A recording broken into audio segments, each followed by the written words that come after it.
birthday to you! Finally made it.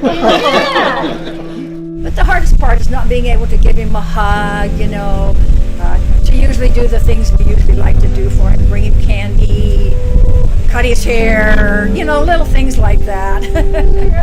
We'll have 105, we'll have another. I think he's probably one of the oldest, if not the oldest, at this time. So, and we're really excited and looking forward to 105.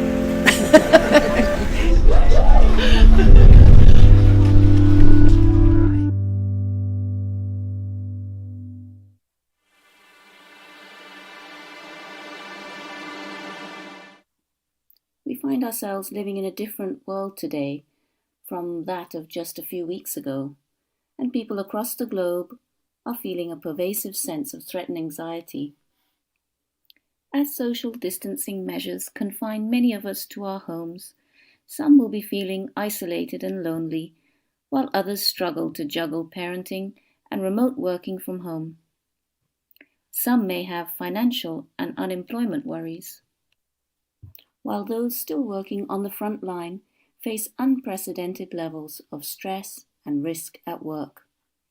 Whatever our personal circumstances, it's important we find ways to regulate our emotions through these challenging weeks and months, to calm our anxious minds and bodies when the fears become too big, and to pick ourselves up when we are feeling low. In today's program, we're going to focus on fear and anxiety, and offer some strategies for managing the stress that situations like this inevitably trigger in us. It's perhaps important to say that although we often think of anxiety as a bad emotion, something to be squashed or got rid of, like all emotions, it's actually very useful to us. It has a function. It is our body's natural and vital alarm system that alerts us to the presence of some form of threat, in much the same way that a smoke alarm detects and warns of danger. Anxiety prompts us to stop and pay extra attention, and to take action quickly to ensure our survival. Before we go on, I'd like to just pause here for a moment and invite you to ask yourself, on a scale of 1 to 10, with 10 being the most anxious you've ever felt, how anxious do you feel right now? And once you've got a number in mind, maybe you could also notice how you measured that for yourself. What signals or sensations in your mind and body tell you how anxious you're feeling? The experience of anxiety usually involves some combination of some common symptoms, such as a racing heart, shortness of breath, sweating, restlessness, stomach discomfort, and tense muscles. These symptoms are caused by the physiological changes produced in our bodies when we sense danger in the form of sights, smells, sounds, tastes, and sensations. At such times, our brains signal our hearts to beat faster, to pump oxygenated blood around the body more quickly. Our digestive and reproductive systems are signaled to slow down, to divert energy towards the systems that need it more urgently.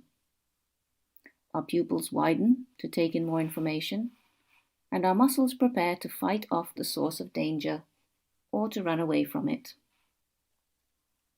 All this allows us to react quickly to perceived threats, such as a dangerous animal, an oncoming vehicle on the road, or when we come into contact with a potentially dangerous virus like COVID-19. We begin to prepare for fight or flight quite automatically before our thinking mind has even registered what's happening. As the world became increasingly aware of the level of threat posed by COVID-19, scientists, medical professionals, and governments increased their direct efforts to try and fight the spread of the virus. In others, the fight response may have taken the form of rushing out to buy supplies to ensure our families' needs are met, washing our hands and cleaning surfaces much more frequently and thoroughly, preparing our businesses to function differently, and we have now been asked to socially distance ourselves and stay at home as much as possible to avoid the threat of contagion. These measures have been important to our survival on an individual and a collective level.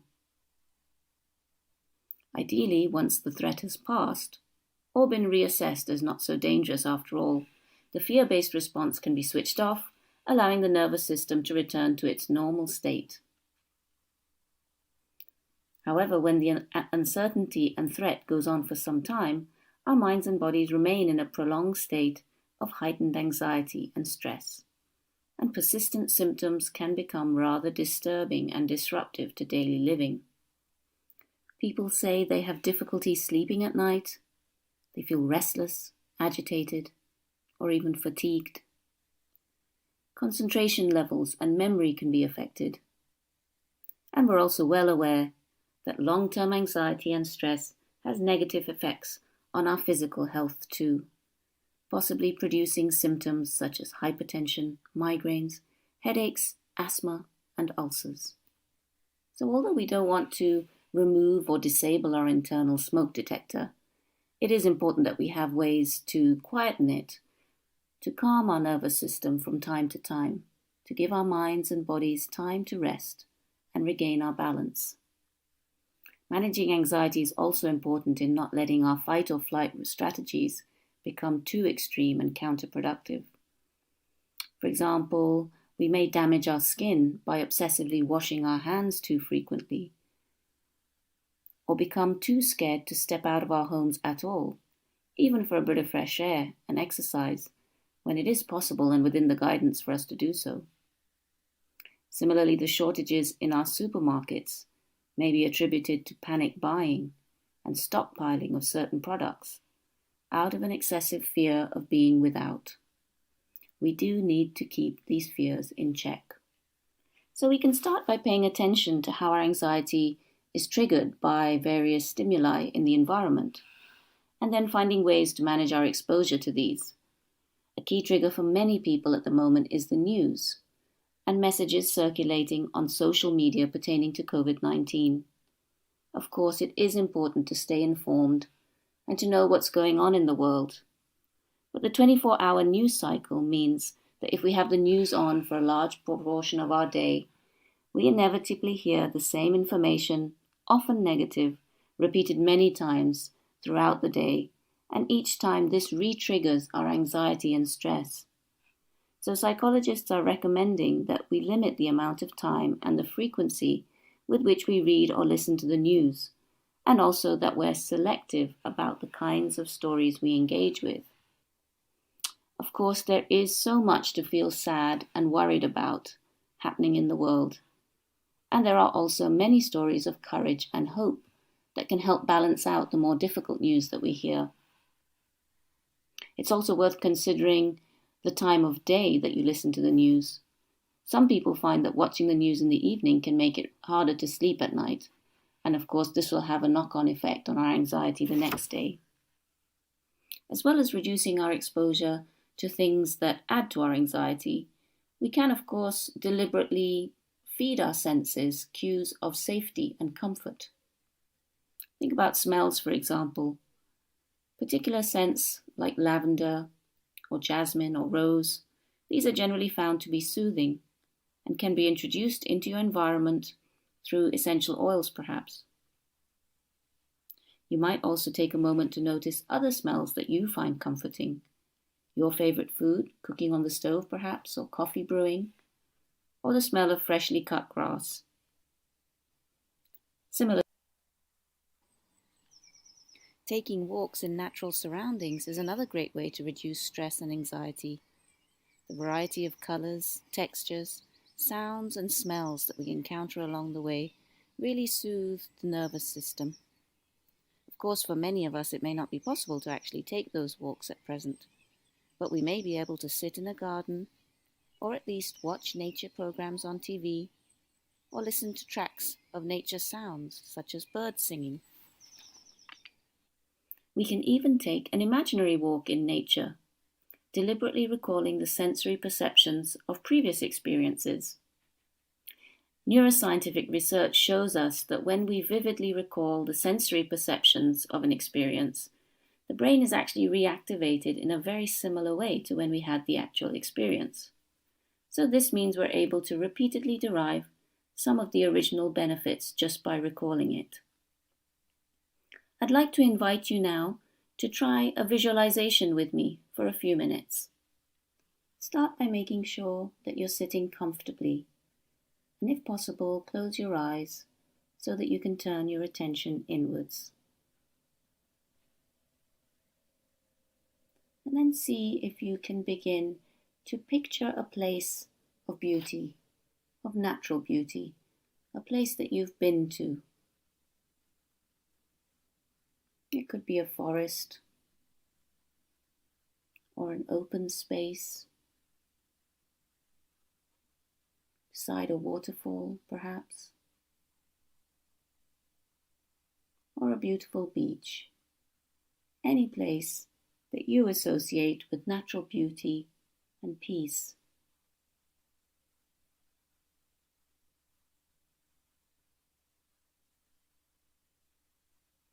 And as you visit this place in your mind's eye, take a really good look around. Notice as many details as you can about what you see there. The shapes and colours, the textures,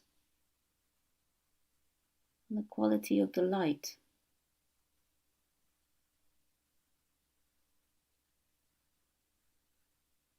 Really observe as much as you can, and noticing also any sounds that you may hear there. Creatures like birds or insects, the sound of moving water perhaps, or a gentle breeze. And notice as you breathe in the smells that you would find there. Smells that really tell you where you are. And bringing your awareness also to the sensations on your skin, the warmth or coolness of the air.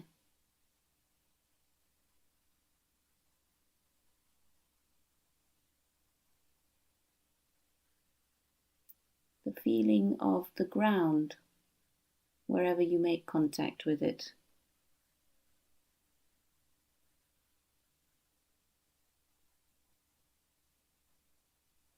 You might like to take a little stroll through this beautiful place, noticing how each step feels in your feet.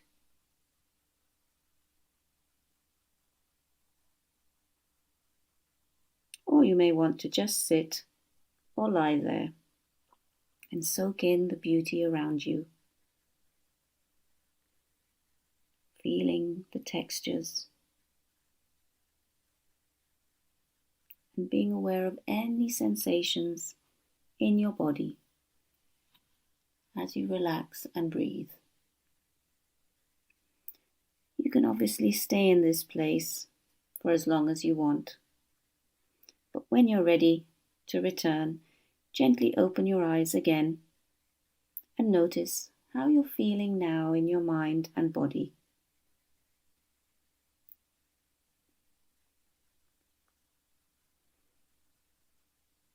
And perhaps ask yourself, if you were to rate your anxiety again on the scale of 1 to 10, what number would you give it this time?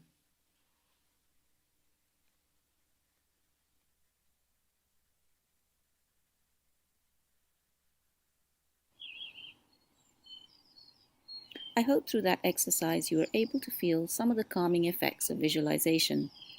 Don't be afraid to try it out again with different places and scenarios that may be hard to actually visit right now. Be as creative as you like. You may have your own special place where you feel peace and comfort, or where you feel spiritually uplifted.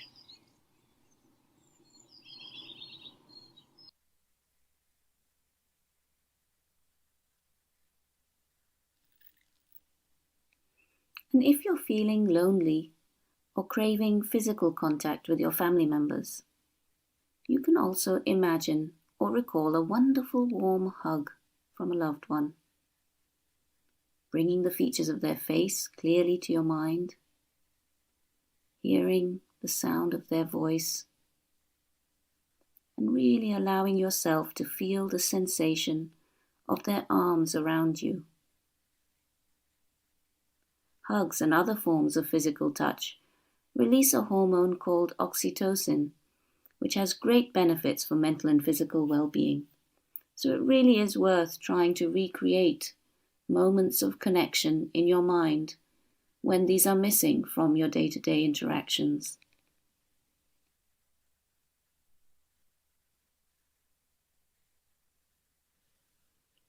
We mustn't forget that human beings are essentially social beings. It's really important that while we maintain our physical distance in order to protect our physical safety, that we don't in fact socially distance, but stay connected in whatever way we can. It has been really heartening to see how many people are reaching out to one another, offering practical help to neighbours and strangers when possible while still staying safe, and making that extra effort to stay connected online, letting people know that they're being cared for and thought about, and offering encouragement, resources, and emotional support to help one another get through this tricky time. These are great examples of constructive ways in which we can channel our fight or flight energy.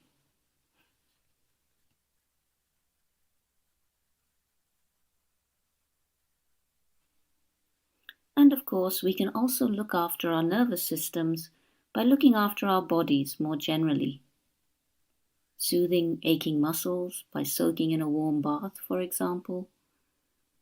Moisturizing our skin with creams and oils. And of course, by maintaining some form of exercise, a form that suits us. It doesn't have to be very vigorous or challenging. Even gentle stretching and movement has great benefits. We'll share with you some suggestions of simple exercises you can do from your own sofa later on in the program. Next, we have Farzana Karawali sharing some useful ways to manage the negative thoughts that fuel our anxiety. Peace and blessings. My name is Farzana. I'm a social worker, a learning disabilities nurse with experience in dual diagnosis mental health. I also am a holistic therapeutic life coach with experience in CBT, NLP, as well as a founder of a service called Inspirational Minds that helps people with health, social and emotional needs. So what I'm going to talk about today is not only in relation to the coronavirus, COVID-19, but it's something that you can apply any time of your life. So in any crisis, it's normal to experience anxiety, stress, frustration, and a whole ream of different emotions that can actually overpower us. It's particularly hard to control our emotions when we have no control over the world around us, just like today. We have no control in relation to whether we can protect ourselves even from this virus. We're all trying our best, but we still don't know whether we may still be infected at any point. So through obviously wiping the dinner table and wiping the door handles and all of that, what you end up finding is you're thinking about the risks of this virus repeatedly throughout the day. And it can actually make us feel really low, but at the same time we keep hearing things in our mind that says it's not good enough, go and do it again, wipe again, or you didn't wipe here, or things like that. And it can play on our minds quite a bit, and this is where we get a lot of this fear and anxiety. Even listening to the news, we listen to the news and it's constant. You hear statistics and things that really get us down and make us feel really low. So what can you do if you're in a state like this where you're actually quite overwhelmed, you're quite worried, you're feeling quite anxious? How do you manage such a situation, and how do you clear your head? So the best thing to do is to get a plain piece of paper and do this a couple of times a day. If you need to do it more just as an offload, then it's worth doing. get a blank piece of paper and write down all your thoughts as it comes. And if it means you just leave that paper out and just keep writing the thoughts through the day, write the thoughts. There's no particular order, just keep letting things out. What you can also do while you're writing the thoughts on the piece of paper, take some deep breaths whilst you're thinking about what you're going to write, or as the thought is coming in your mind. And as you're writing the thought down, take a deep breath back out. So in a sense, what you're doing is you're taking in the thought into your consciousness, and then you're releasing it onto the piece of paper which is in front of you, which confirms that it's a conscious thought. And you're then in some ways clearing your mind of these thoughts one by one by one. So with this process of actually writing it down, what you're not doing is losing your thoughts. You're not blocking it, you're not ignoring it, you're not losing it. You're actually acknowledging the thoughts and putting it in a safe place where you can actually then look at it, understand it, try to see why these thoughts are affecting you, and you can analyze your mind in some ways. So what if I told you that you're actually free to choose your thoughts? If we don't choose our own thoughts, what we're doing is we're actually being dictated by our thoughts. So the American psychologist and philosopher William James said, your thoughts become your perception become your reality. Alter your thoughts and alter your reality. So what this is really saying is we don't see the realities of the world outside. What we actually see is the world through the lens of our own perceptions and our own thoughts. So what we need to do is be conscious of our thoughts and understand that those thoughts are dictating the way we feel and the way we see things in the real world. So these thoughts should not always be negative. What we need to do is, if we're just writing negative thoughts, we need to think a little bit harder in regards to the positive thoughts. So for example, the situation we're in now is that we're all at home and we're stuck at home. We're having to manage hygiene more so than before, in the sense of, wiping door handles however many times a day or a week. Making sure that everything that comes in the house we wipe down. So these all tend to become very negative parts of our day. But what we need to also focus on is positive thoughts in our mind, such as, I get a lie in because I don't have to drive into work. I get to watch a movie at night because I get a lie in. I get to spend more time with the kids. When it's sunny, I'm actually getting time to sit in the garden rather than, be at work. So maybe what we need to do is kind of retune our mind and think about positive things, as opposed to just the negative thoughts that keep coming in our mind. And as we think about those positive thoughts, we write those too on a piece of paper. You could use 2 different colors, one for negative, one for positive. And then you can see whether your thoughts in the day are generally more negative or positive. That can allow you to think about how you can kind of shift your mindset to try and make it more positive. So a way to actually kind of calm the mind so that you don't get a rush of thoughts all the time, or you're not thinking about the same things, would be to maybe find time during the day to do meditation. I think at a time like this where we're quite stressed, it's worthwhile doing meditation at least twice a day. Now, the meditation doesn't have to be, what we see in the sense of listening to certain, music or sound. Meditation can also be prayer, developing a mindful way of doing things like drinking tea. So when you drink your tea, you drink in a more mindful way, meaning that you can feel the heat, you can taste the spices you might have put in your tea, or even have a nice hot bath. Feel the heat as you go into the bath. Feel the bubbles if you put bubbles in there, or even if you're having a hot shower, feeling the heat on yourself, feeling the dampness, the steam, inhaling the steam. All of that can make a smaller experience like a shower or a bath quite mindful. So I think what you need to do while you're doing all these activities mindfully is also engage your breath. So breathe in all the good thoughts that you want to breathe into your body with a deep breath, and then breathe out all the thoughts that you want to remove from your body that, seem to be getting you down and keep, flooding your mind.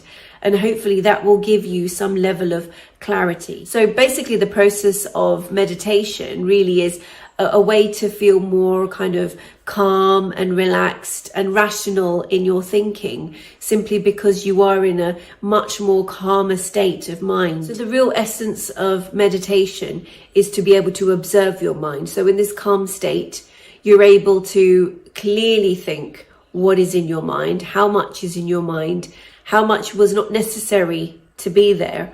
You know, how many things can you remove? So in a sense, it's like putting it on paper. When you remove those thoughts from your mind onto paper, there should be less floating around in your mind. Eventually, what you'll find is, if you continue this exercise of writing things on paper through the process of meditation and mindfulness, you'll actually have a lot less thoughts flooding out onto the paper, because there is a lot less going on within you. Now, this is not all going to come overnight. You're not just going to become a pro at meditation and mindfulness overnight. And you're not just going to find that your thoughts have just suddenly disappeared. This is going to take a lot of practice, and it might mean that you need to revisit this twice a day, every day for, you know, the next week or two. You may find it easier to rewatch the video, or the video before as well that I had recorded that also looked a bit more deeper into different activities of mindfulness. So it does take practice, but I would say stick with it and don't give up. And eventually you will find that you will have a sense of ease. What you need to do is also continue to reward yourself. In the last videos, I did talk about kind of having your own space and me time. And that needs to be there for you to be able to find the opportunity to kind of calm your thoughts down. What you don't want to do is continually keep thinking negative thoughts again and again. And what it does is, through your neural pathways, those thoughts become stronger and stronger and actually become part of your reality, as it were. And again, that's what we were talking about before, that some thoughts are not actually the real reality, but become your reality because of your perception. So with practice, you will be able to identify thought patterns. And through these thought patterns, you will be able to see, you know, which thoughts are very strongly negative. Wishing you health, well-being, and safety. Take care for now. Bye. In our next segment, Dr. Masuma Jaffer talks to us from the Islamic perspective and reminds us of the importance of being fully present. أعوذ بالله من الشيطان الرجيم بسم الله الرحمن الرحيم الحمد لله رب العالمين وبه نستعين والصلاة والسلام على أشرف الأنبياء والمرسلين سيدنا ونبينا بالقاسم محمد وعلى عترة الطيبين الطاهرين المعصومين اللهم صل على محمد وعلى محمد وعجل فرجه. أما بعد السلام عليكم ورحمة الله وبركاته. Amazing talks that we've had on how to relax and manage our stress and anxiety. So before we go into the dua from Sahifa Sajadiyya, which is dua number 54, my job is to remind you how important it is to be fully present while you're reciting the dua. Now, I know we've heard it 100 times over. We need to be fully present. We need to be there with our hearts and our mind connecting to the dua. And I know it's easier said than done. So rather than just sitting in and telling you, okay, you need to be fully present, let me look at it from another perspective. One of the things that we do as human beings is that we take note when an expert is talking to us. We actually listen to what the expert is saying. So let me put something forward. Is Allah not an expert? Especially when it comes to my psyche, especially when it comes to my emotions and how I'm feeling. Does he not understand? Because he's the one who's created me.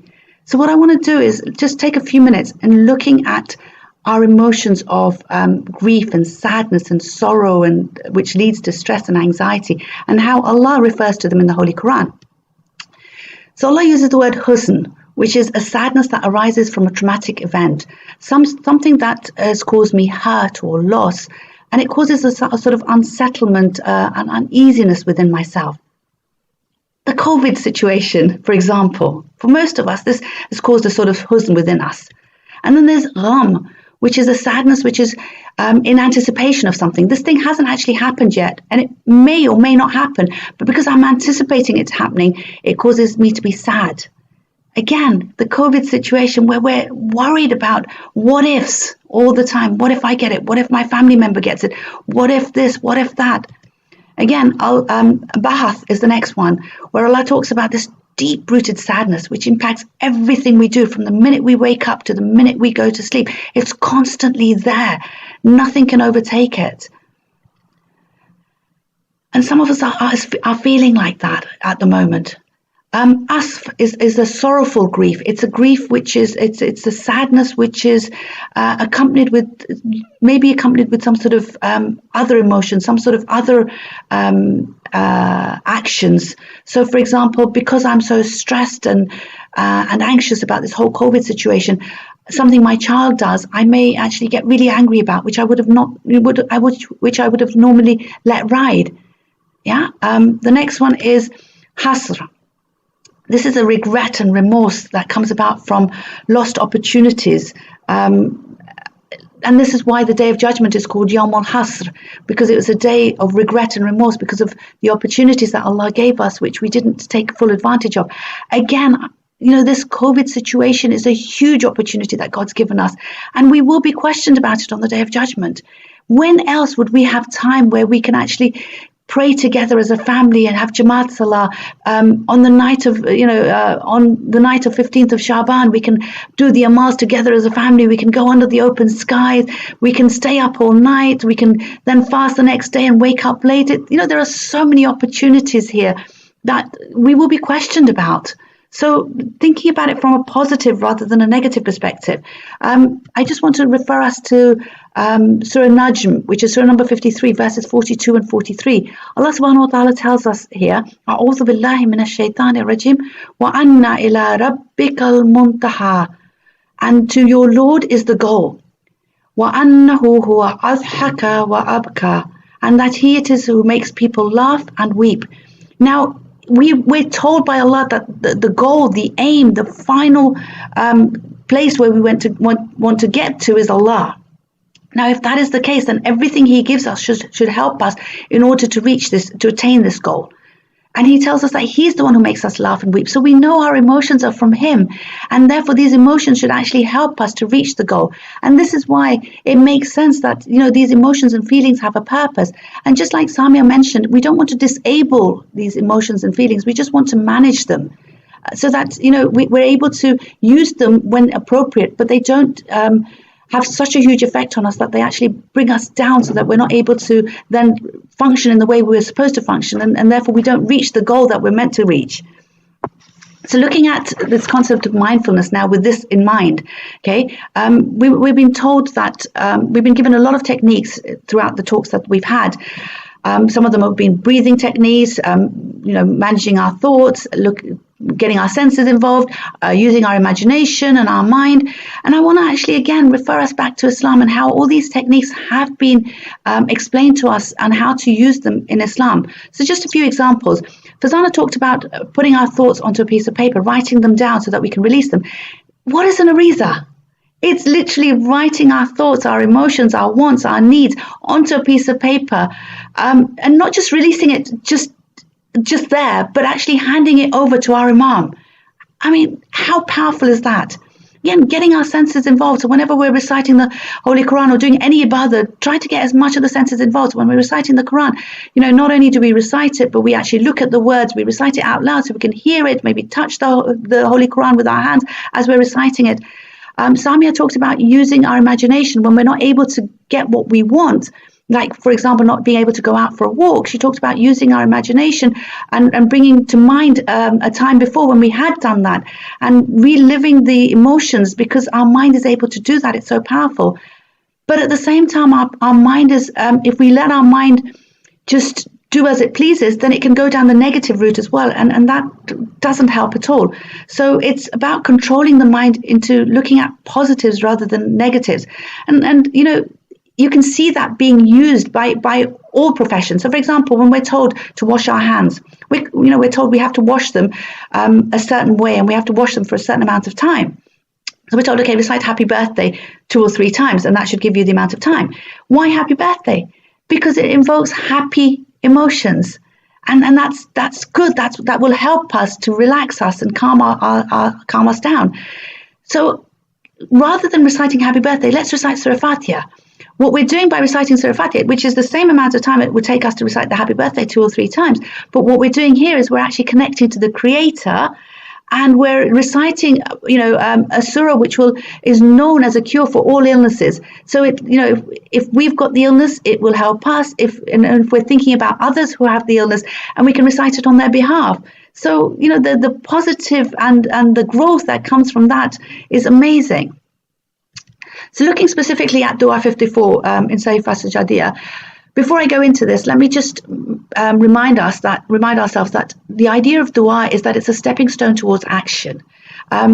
What it's supposed to do is it's supposed to lead us to some sort of action. So when I'm asking Allah to feed all the poor, if that is my dua, then that is not enough. What it does is it reminds me that there are poor people who are hungry, who need to be fed. So now I need to think about what action can I do? And by connecting myself to Allah, then He will give me the tawfiq and the opportunity to do something which will then, inshallah, bring this dua into fruition. So as I'm reciting this dua, let me think about what action I can actually take out of it. Now, as in any dua, it starts off with recognizing Allah, which is important because we need to connect to Him. And then there is the salawat. Now we're told to recite in any dua, start it and end it with salawat. But there are lots of duas, including this one, which has the salawat in the middle as well, within the dua itself. And that's really, really good because it connects us to the positive energy of the Ahlul Bayt. Then we ask Allah. After the salawat, we ask Allah. And this is really important because by asking Allah, what we're reminding ourselves is that He is in control. He is the one who is in control of the results, not me. So if I recognize that and I'm aware of that and I'm mindful of that, then my stress levels automatically will come down. The beautiful thing about this dua is that there is a break where you're told to recite the Holy Quran. Now again, connecting to the Holy Quran will automatically bring about calmness within myself. And then there's a part which you sort of recognize who you are. And the important thing about this is it makes me realize that although I want to take control, I really don't have it in me to take control. So why bother? Why try to do something that I know I can't? Why not leave it to Allah? And in that way, then Allah will help us towards our goal, which is the journey towards Him, by bringing about this balance of hope and fear within us. Only if we're able to totally submit to Him, and in that way we can get tawakkul Allah, which is that total trust and hope in Allah, which will then allow us to manage our stress levels and our anxiety and bring about a growth within ourselves, inshallah, so that on the day of judgment, on Yawm al-Hashr, we will not have any hasr, because we will actually be able to respond in a positive way with the opportunity that Allah gave us. Inshallah, we pray that Allah gives us the tawfiq to be able to actually take some action from this dua and grow from this opportunity that He's given us. Wassalamu alaikum wa rahmatullahi wa barakatuh. دعاؤه عليه السلام في استكشاف الهموم. بسم الله الرحمن الرحيم. اللهم صل على محمد وآل محمد يا فارج الهم وكاشف الغم يا رحمن الدنيا والآخرة ورحيمهما صل على محمد وآل محمد وافرج همي واكشف غمي يا واحد يا أحد يا صمد يا من لم يلد ولم يولد ولم يكن له كفوا أحد اعصمني وطهرني واذهب ببليتي. بسم الله الرحمن الرحيم. الله لا إله إلا هو الحي القيوم لا تأخذه سنة ولا نوم له ما في السماوات وما في الأرض من ذا الذي يشفع عنده إلا بإذنه يعلم ما بين أيديهم وما خلفهم ولا يحيطون بشيء من علمه إلا بما شاء وسع كرسيه السماوات والأرض ولا يؤوده حفظهما وهو العلي العظيم.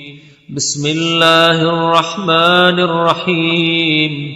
قل أعوذ برب الناس ملك الناس إله الناس من شر الوسواس الخناس الذي يوسوس في صدور الناس من الجنة والناس.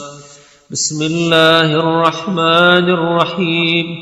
قل أعوذ برب الفلق من شر ما خلق ومن شر غاسق إذا وقب ومن شر النفاثات في العقد ومن شر حاسد إذا حسد. بسم الله الرحمن الرحيم. قل هو الله أحد الله الصمد لم يلد ولم يولد ولم يكن له كفوا أحد. اللهم إني أسألك سؤال من اشتدت فاقته وضعفت قوته وكثرت ذنوبه، سؤال من لا يجد لفاقته مغيثا ولا لضعفه مقويا ولا لذنبه غافرا غيرك يا ذا الجلال والإكرام.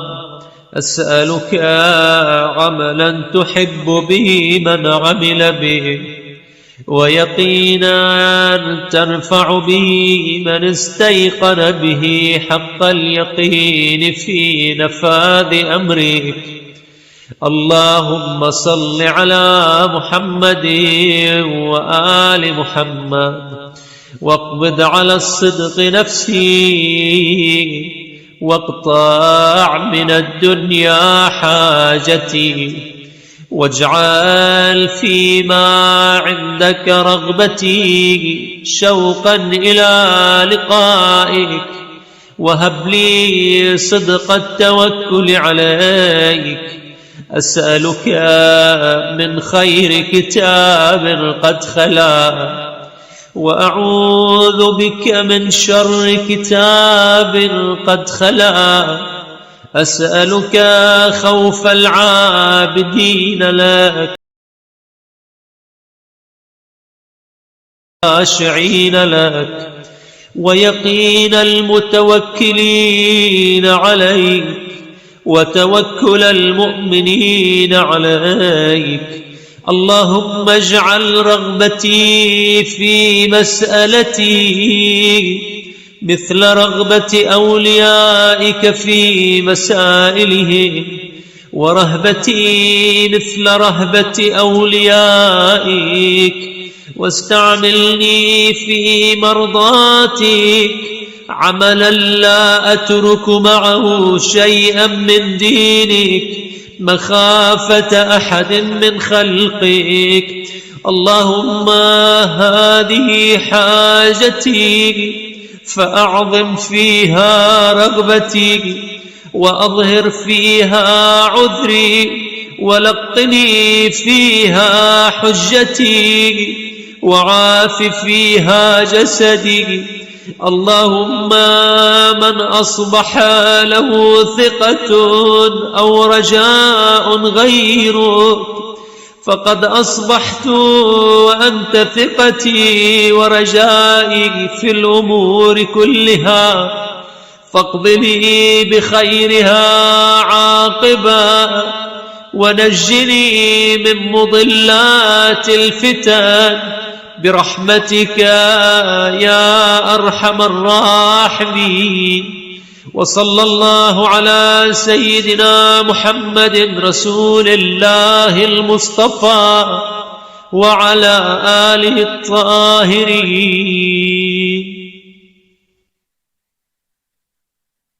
We now have guest speaker Rubab Nasser sharing ideas on how we can cultivate mindfulness in our children.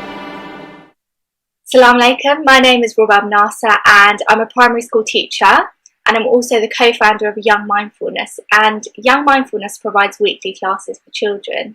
What we aim to do is to support children to develop their emotional intelligence, and this isn't just for children with specific behavioural needs, but it's for all children. And today I'm going to discuss with you why mindfulness is so important for children. I'm also going to give you some coping tools and run you through some activities that you can do with them. I mean, ultimately it's quite an unsettling, uncertain time, and they're going to be looking to us as adults to support them. So we need to be equipped and we need to be ready to help them and to support them. Now, before we get into how we can help children, I want you to understand why we need to. Now, I came across this quote a few years ago and I've never been able to forget it. If a child can do advanced math, speak 3 languages, or receive top grades, but can't manage their emotions, practice conflict resolution, or handle stress, none of that other stuff is really going to matter. And it's true, none of that other stuff is going to matter unless we give children the tools that they need when they get upset, when they get angry, when they get worried, and also learning how to be grateful and have empathy. All these things are so key because they lead to happiness and contentment. The interesting thing is we teach children to read, we teach them to write, but what we don't teach them is how to manage their emotions. All of this is the basis for their well-being. As a primary school teacher, I've seen firsthand how the emotional state of the child has a direct impact on everything they do. And this goes all the way from their academic performance to their social interactions. The way that we process our thoughts, recognise our emotions and handle stress lies at the core of everything we do. And this is just as true for children as it is for adults. So why do we wait until adulthood to tackle this and to give each other the coping tools that we need? We need to use this as a preventative rather than an intervention later in life. And we should be doing this from when children are in nursery, not waiting until later, because that way it will be embedded in them. So how can you help your children? So the first thing that you can do is to teach them to be mindful. And mindfulness is all about noticing ourselves, noticing how our bodies react to stress, noticing how we're feeling. And it's about being in the present moment and just concentrating on what's happening now. So not thinking about the future and just being able to nurture that skill of being in the present moment. Try and teach your children to welcome their emotions. So a really good concept that you can use with them is seeing their feelings and emotions like clouds that are just passing in the sky. They come for a little while and then they move along and another cloud comes in. For example, if a child is feeling sad, that sadness isn't going to last long. It might last an hour, it might last a day. Eventually those emotions will move through like passing clouds. The next thing that I'm going to talk about are some breathing exercises, and I'm also going to talk through some creative activities that you can do with your children and that they can use as coping tools. Breathing exercises are really, really powerful. So when you are breathing, you're kickstarting your rest and digest system. And this means that your muscles are relaxed. It means your breathing's normal, your heart rate is normal. And this is where we want our children to be. We want their rest and digest system to have taken over. Now, when you're encouraging your child to breathe, encourage them to perform deep breathing rather than shallow breathing, because when they're deep breathing, they're taking more oxygen in and the oxygen's getting to their blood, and it then opens their capillaries and it gets their body into that rest and digest system. Now, although breathing can sound boring, it can actually be really fun and accessible for children. So one thing that you can do is you can get a little piece of cotton wool or a pom-pom or a cuddly toy, anything really, and encourage your child to lie down. And as they're lying down, ask them to put the pom-pom or the cotton wool or the cuddly toy on their tummy. And as they take deep breaths in through their nose and out through their mouth, ask them what they notice is happening to their tummy. And they will notice that their tummy is moving up and down. And here you're already creating that awareness of the breath. And it can be really, really calming for children. And you can also encourage them to put a blanket on themselves while they're doing it. Notice immediately how calm they feel, how relaxed they feel. So there's lots of creative well-being exercises that we can do with children. Children absolutely love to create because they're innately mindful, it's quite an easy thing to be able to foster. One of the tools that are really, really useful for children is a mind glitter jar, and you might have heard of it before. And I've got one here. It is some water, hot and cold water, with some PVA glue and some glitter. And it's a representation of our mind. So if you imagine this as your mind or of the brain, and this is your mind in a normal state. So you can think clearly, you can see clearly.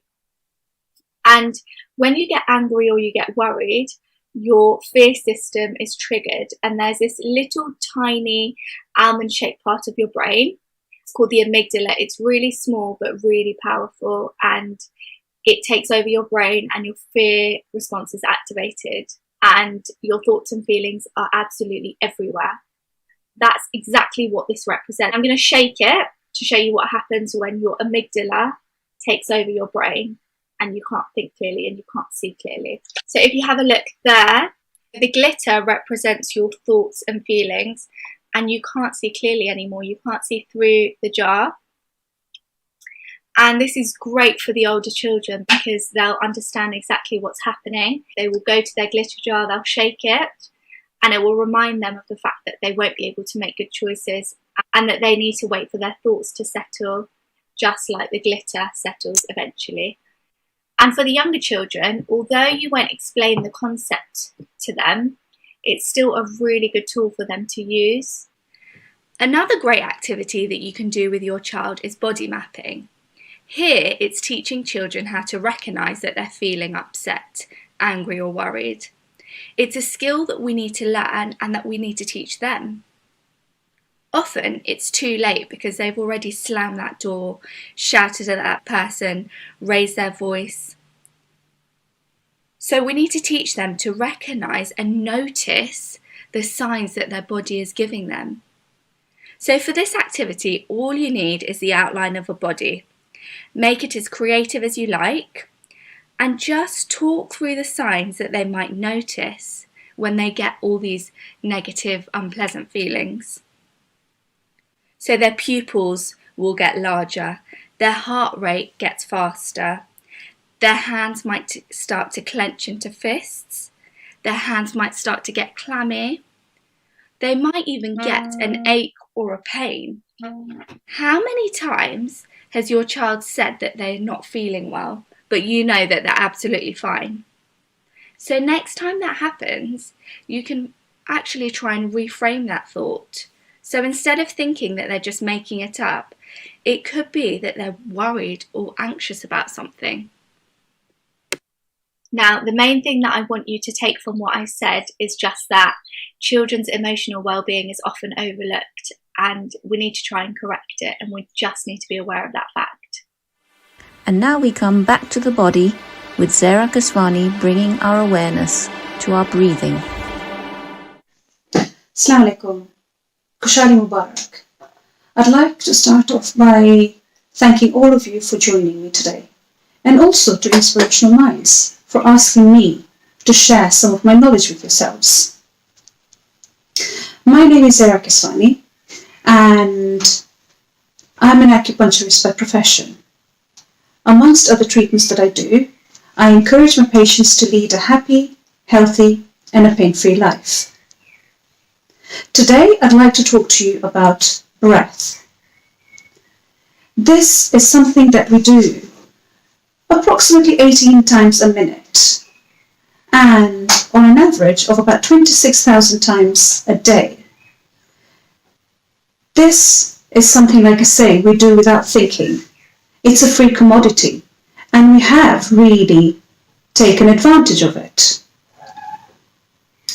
So I'd like to start off by asking you a couple of questions, and if you agree, I'd like you to raise your hands. Hey, we're all sitting at home, so indulge me. So here goes. My first question is, how many of you think breathing is important?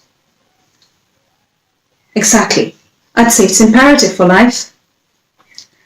How many of you think, this is my second question, how many of you think that you breathe effectively and efficiently?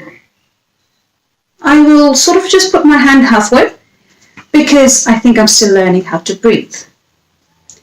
As time goes on, we forget how to breathe. This could be due to stress, strain, perhaps ill health. And we don't use our lungs to its full capacity. What I find with my patients is that a lot of them either shallow breathe or just a little bit lower into the middle lungs. As a result, our lungs are not used to the full capacity that it should be used. It's like anything else. If we don't use it, it doesn't work as effectively and as efficiently as it should. This is where breathing comes in. And that's what we're going to do today. So I could carry on talking for quite a while, but due to time restraints, we will go straight into breathing and practicing breathing. So a lot of us aren't even aware. Before today, you probably weren't even aware that we're not breathing properly. So one of the things I would like you to do is just become conscious of how you breathe. And I'd like you to do this with me. I'm just going to breathe normally, and I'd like you to do that too.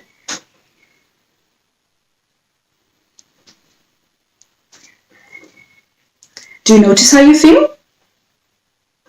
You probably don't realize. So now I'd like you to be conscious and mindful of how you take your breath. So I'd like you to feel the air going in through your nose, through the back of your mouth, and into your lungs. And I'd like you to practice that with me. And whilst you do that, I'd like you to put one hand on your stomach and the other hand on your chest. And ideally, what should happen is that when you breathe in, your hand on your stomach should rise. The hand on the chest should be static, but the hand on the stomach should rise. It's like blowing a balloon. When we put air in a balloon, it expands. And as we breathe out, as we let the air go from the balloon, it constricts. And again, as we put air into the balloon, it expands. Lungs work exactly the same way. And our abdomen should come in use here as well. So just below our lungs and our ribs, there's a thin muscle called the diaphragm that goes across. And when we breathe in, the diaphragm should go the other way. As a result, this will massage our organs and also encourage the breath to go into our lower parts of the lungs. And as we breathe out, the diaphragm would go back into its position. So I'd like you to practice this with me. Put your one hand on your stomach and the other hand on your chest and take a deep breath in. What I find when I do this with my patients is that they breathe in, but the stomach will go the other way. So it goes internally. And apply the analogy of the balloon. The stomach and the hand should expand. So breathe in.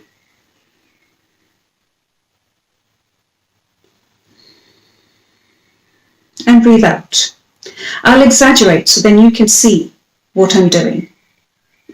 At home, if you're practicing, it won't be as prominent as I'm doing it at the moment.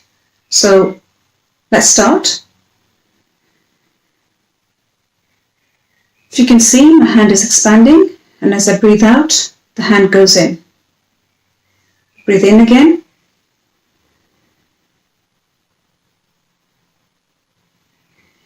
And breathe out.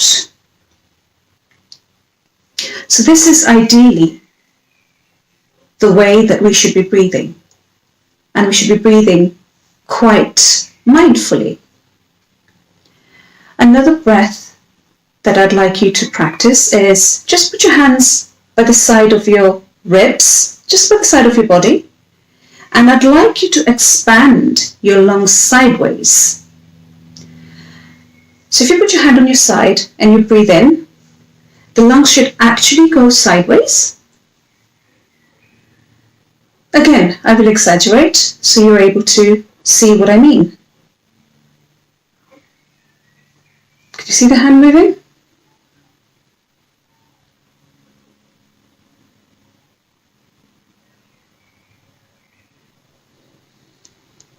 So these are a couple of methods and techniques that we can use at home. This is, like I say, just becoming aware of how we breathe.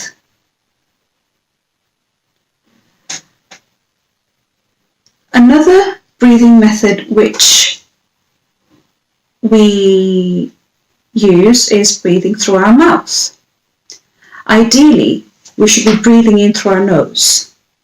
The nose works as a filter mechanism, and also it moistens the air before it goes into the lungs, so it doesn't dry the lungs. So I'd like you to practice nasal breathing. So we've done the abdominal breathing, which is the diaphragmic one, the one that we did first. The second one was the breathing into sides of our bodies. I'd like you to practice breathing in through our nose. Again, like I say, what I find is that a lot of people breathe through our mouth and we don't realize. This could be, again, due to breathing problems or just not aware how we are breathing. The way to find out is sometimes when we go to sleep, we snore, or we wake up in the middle of the night or in the morning and we feel like we've got a dry mouth. Chances are that we breathe through our mouth at night. So close your mouth, close your lips, and breathe in through the nose. So here goes.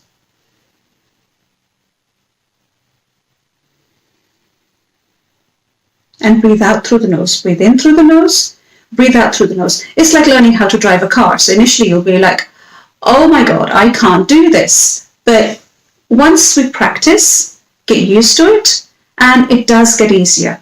I assure you, it does get easier.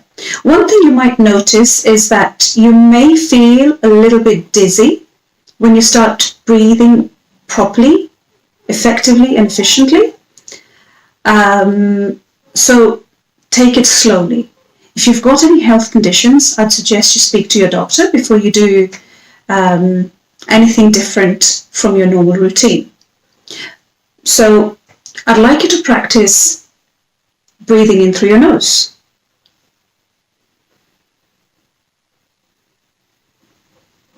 And try and make it smooth and quiet. Again, a lot of people tend to breathe and they feel that for the breath to be effective and efficient, they should make some noise from their nose.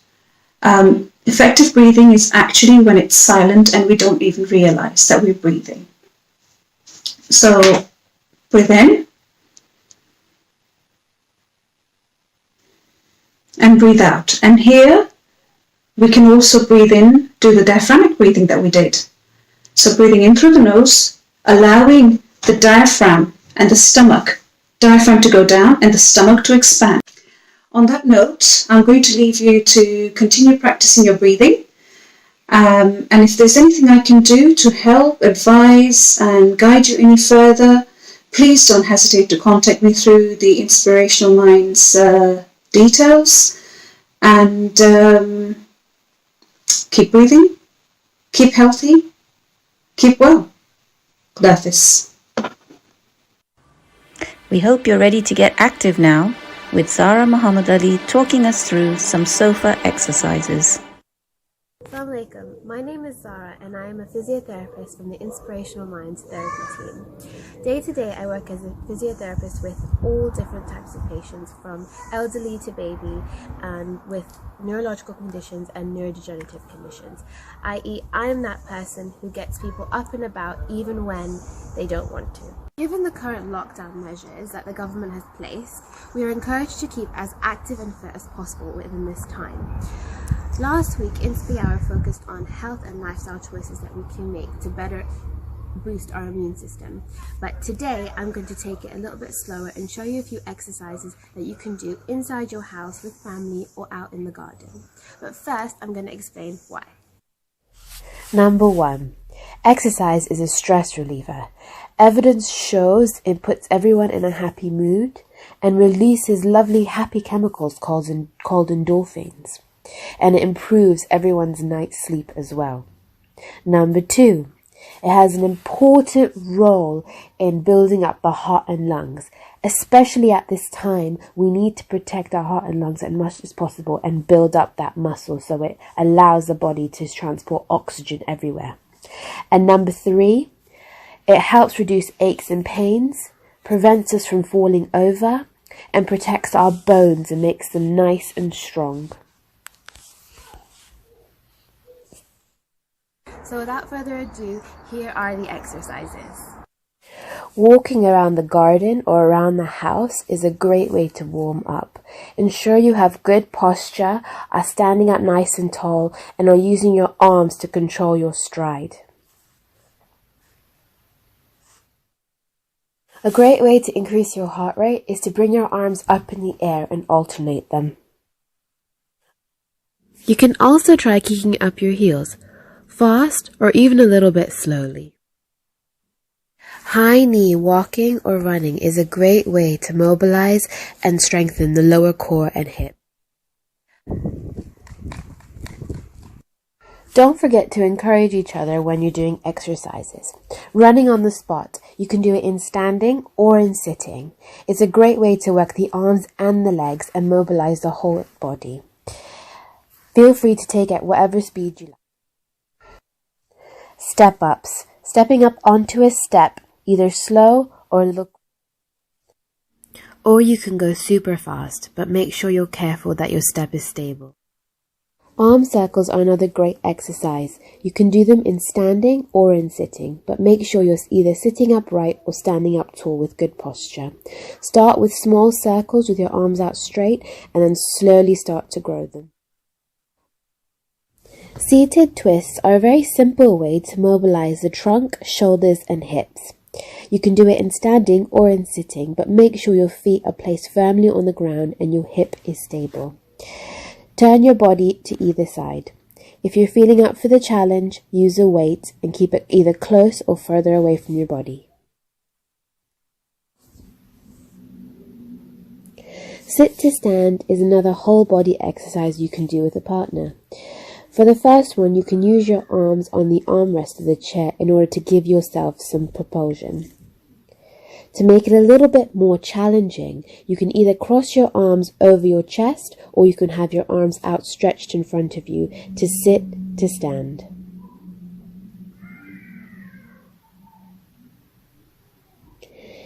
If you're up for more of a challenge, grab a weight, either something small like a can of chickpeas or something bigger like a laundry detergent or a bottle of soda. Great way to add a little bit of weight into your exercise.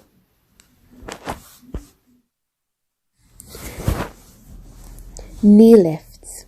Ensure you're sitting upright in your chair. Raise your knee up towards your chest as high as you can, alternating them. If you find that hard, place your hands on the armrest to make sure it gives you a bit of help. If you're finding that super easy, what you can do is change it into a bicycle crunch where you're trying to get your opposite elbow to the knee. Great way to work the core and abs.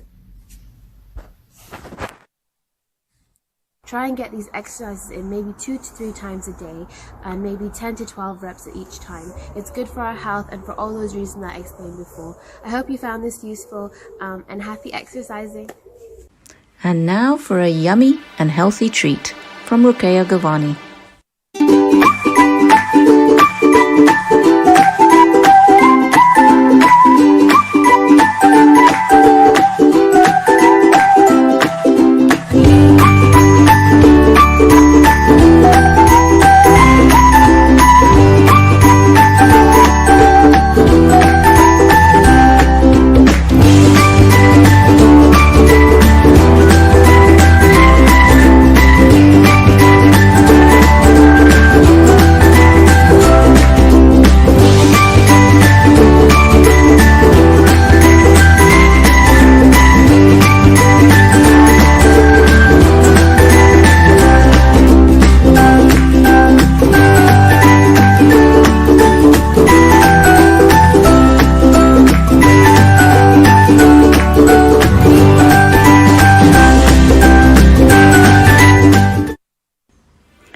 And finally, some heartwarming young voices finding the soul in isolation. We are thankful for the family that Allah gave us. I am thankful for my mommy because she cooks, cleans and teaches me when I'm not at school. I am thankful for my brothers because they play with me and I never get bored with them. I am thankful for my papa because he gives me treats. Makes me laugh and he's my superhero. I love my papa because he teaches me how to cycle and that is why he is called Ironlegs, and teaches me computer tricks on the computer. I love my mommy because she brightens my day up. Allah has given us a beautiful family and we are going to treasure it. We love you. I am thankful for my siblings because they brighten my day up. We are thankful for all our family. Daddy, Hajabapa, Nana, Nani, uncles and aunts and cousins, especially Hanafi. You are amazing.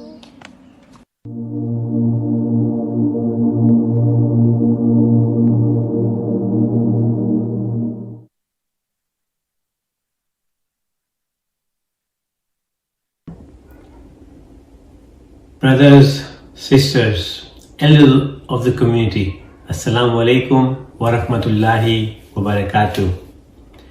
Today is the eve of 15 Shaban, the day when our Hazir Imam, Imam Sahibul Zaman, Ajullah Faraj, was born. Normally, it's a very joyous day for us, but in this challenging time which we are facing, let us join hand and pray for each other, pray for the community, and pray for the world that we overcome